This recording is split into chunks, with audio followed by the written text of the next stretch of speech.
You set up for your split squat, you lower down, and something just doesn't feel right. Another rep in and it's confirmed. You're in pain. Too much to keep going.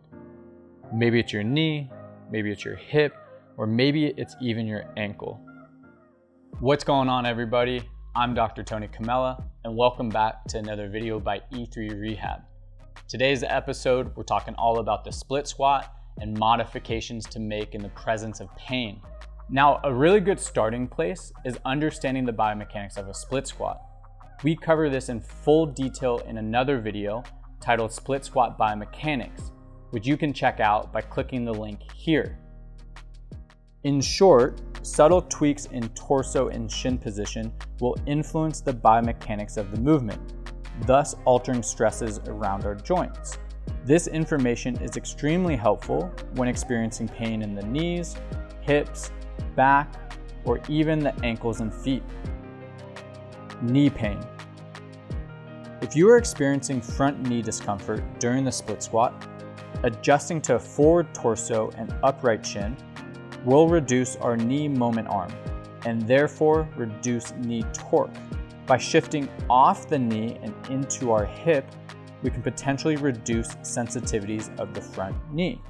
We see a similar result when looking at squats. During barbell squats performed with a more vertical shin and forward torso, and squats performed with a more forward shin and upright torso, we see reduced knee stress when the knees stay more vertical.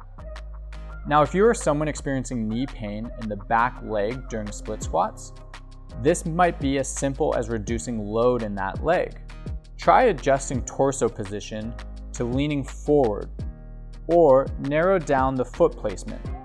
Both of these allow us to maintain more weight onto the front leg and therefore potentially reduce discomfort in the back knee. Hip or back pain. The modifications we make during the presence of hip or back pain will be quite similar.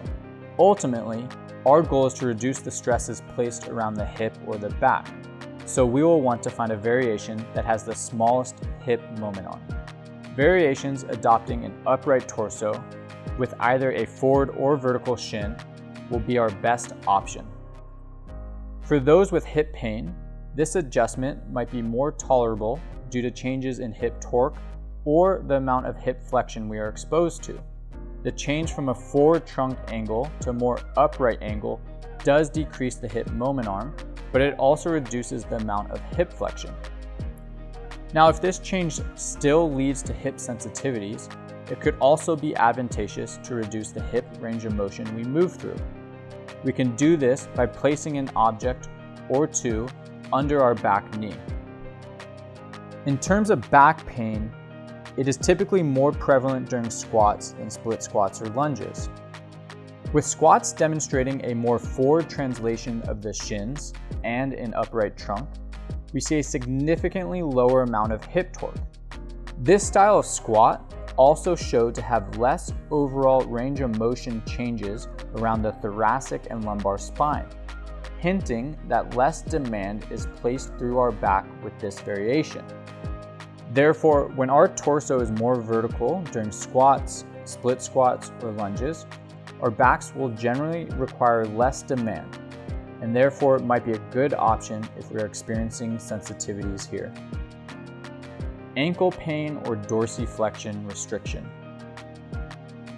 Whether you have discomfort in the front of your ankle or limitations in range of motion at the bottom position, adjusting the shin angle will be an easy modification to make. A more forward shin angle will require more ankle dorsiflexion, so by simply switching to a more vertical shin, we can reduce the range of motion requirements of the ankle. Toe or foot pain. As you have probably noticed, the back foot will be placed in a position of constant toe extension throughout the split squat exercise. If this position is uncomfortable and takes away from being able to work on the strength of your legs, by no means do you have to perform it. A great alternative would be switching to the rear foot elevated split squat, as this version removes toe extension of the back leg. If you're someone that's still struggling with pain or you still need guidance, we strongly encourage you to seek out a medical professional to help. We truly appreciate you guys taking the time to watch this video. If you liked it, give us a thumbs up below and make sure you subscribe to our channel.